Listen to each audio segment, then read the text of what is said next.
10 times a WWE wrestler made it obvious that they were leaving. Be sure to subscribe and hit that notification bell for daily wrestling videos. Number 10. Goldberg loses the world title. Something has always been missing from Goldberg's initial WWE run. Whilst WWE did push him up the card and did make him world champion, the aura had gone and his feuds and matches just didn't live up to the hype. It was common knowledge that when Goldberg signed with WWE in 2003, it was a one-year deal, and the fan expectation was that if Goldberg's run was going well, he would likely extend the deal. However, when Goldberg lost the world title at the 2003 Armageddon pay-per-view, which was just 3 months before his contract was set to expire, it was a given that Goldberg's WWE run was coming to an end. It was evident that Goldberg's heart just wasn't in it, and it was time for Goldberg to explore new ventures outside WWE. Number 9. Gangrel disappears from the main roster. When a wrestler disappears from the main roster and mainly wrestles on C-shows, it's usually a sign that WWE creative just have nothing for them. This was the case with Gangrel during the Attitude Era. After Gangrel was exiled from the Ministry of Darkness faction, his appearance on WWE TV gradually became less frequent. Gangrel would find himself on Metal and Heat, and it was only a matter of time before news broke that Gangrel had been cut from his WWE deal. This was later confirmed in 2001 that WWE had cut ties with the Human Vampire, which was a huge shame, as Gangrel had a ton of potential, but sadly WWE could just never commit to giving him a featured role on the show. Number 8. The Hardcore title is abolished. Upon rejoining WWE in 2000, fans were expecting Raven to have a decent run in the company. Whilst nobody expected Raven to be world champion, his incredible character work instantly made him a perfect fit for WWE's thriving mid-card. Unfortunately, the best WWE could do with a former ECW and WCW star was place him in the Hardcore division. Raven would be embedded into this division, so much so that he would win the infamous Hardcore title a whopping 27 times.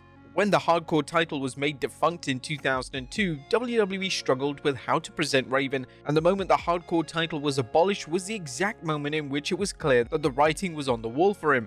Raven would be moved to Heat, and he did his best to create his own storylines, but sadly WWE just never had any plans to make Raven a big deal in the company.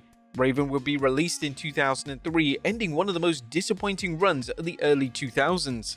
Number 7. The Revival do comedy. Upon being called to the main roster, there was immediate concern that Vince McMahon was going to bury the Revival.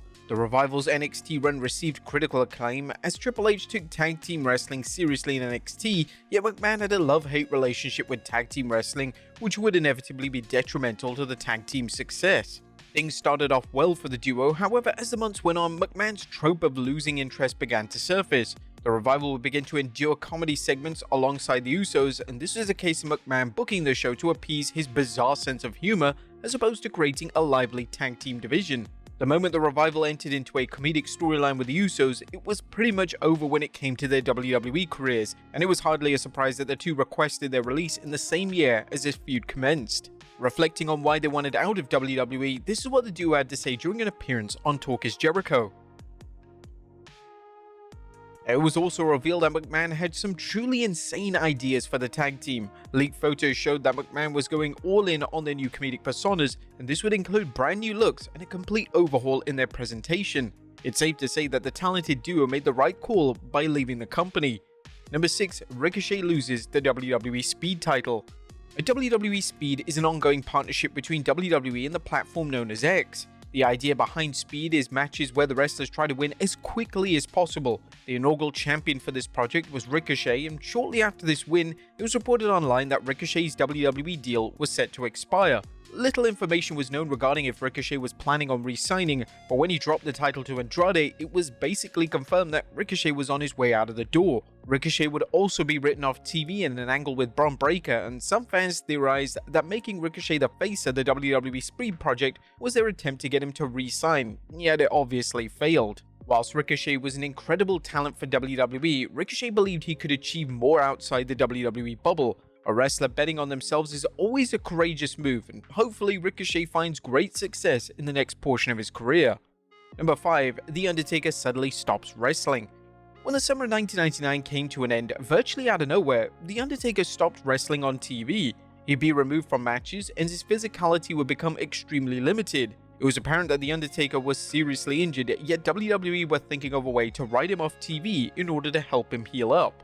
Unfortunately, they didn't handle this in the best way, as The Undertaker just awkwardly left in the middle of a random show. This would be the last time that the fans would see the Phenom as part of the Attitude Era, as the next time he returned in 2000, he would debut the beloved American Badass persona. Number 4, Big Show gets humiliated. Even though Big Show was involved in some embarrassing comedic angles during his WWE career, he was often presented as a huge deal, and he was always a name that WWE could count on. In 2021 though, WWE aired a segment between Big Show and Randy Orton that was so humiliating for the former WWE champion that he decided it was time to leave the company. That segment took place backstage and it saw Orton verbally berate Big Show and even grabbed him by the neck. In a weird booking move, WWE booked Big Show to barely react, and it was a complete character assassination from WWE. Fans were quick to question the segment, and a strong portion of the fans were already under the impression that Big Show was finishing up with the company. Big Show was open and honest regarding how humiliating he found the segment, and the collective fan response was that the wrestling legend was more than justified in his decision. Number 3, Chris Jericho gets punted. In September 2010, there were rumors that Chris Jericho could be taking a leave of absence from WWE programming. These rumors seemed strange at the time, as Jericho was still in main event matches and was seen in the WWE title picture on Raw. These rumors though turned out to be true, and the first key indicator for this was when Jericho was eliminated in a matter of minutes during the six-pack challenge match at Night of Champions. Just a week later, Jericho wrestled WWE Champion Randy Orton on Raw, and Orton kicked Jericho right in the skull, officially writing him off TV indefinitely. WWE did a somewhat decent job in keeping Jericho's exit under wraps, yet when his booking on TV drastically altered, it was all but confirmed that Y2J's latest run had come to its natural conclusion. Number 2, Dean Ambrose is booked to face who? In an unprecedented move in 2019, WWE officially announced that Dean Ambrose would be leaving the company. This announcement instantly raised suspicions of it being a storyline. However, it was reported by numerous outlets that this was indeed genuine, and Ambrose was leaving WWE once his contract expired. It was never made clear exactly why WWE announced the departure ahead of time, and there was some hope amongst Ambrose's loyal fan base that he would re-sign or at least extend his deal.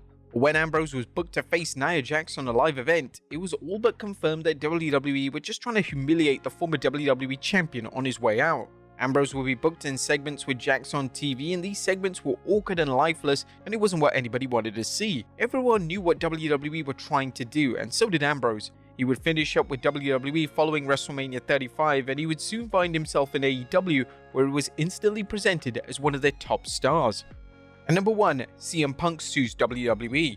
When CM Punk walked out of WWE in 2014, his girlfriend at the time, AJ Lee, was still a contracted talent for the company, so she had to stay and try to work in what would have been an extremely awkward environment. Whilst this would have been insanely difficult for her, especially when Punk was bad-mouthing the company, AJ was still pushed, which was the right move, as she was without question the most popular female talent in all of WWE. However, when it was revealed that Punk was suing WWE over unpaid royalties, fans began to assume that AJ would leave WWE sooner rather than later. It was after WrestleMania 31 that AJ decided to retire from WWE, and although her issues with her neck was a major factor, the atmosphere backstage must have been unbearable for the former Divas champion.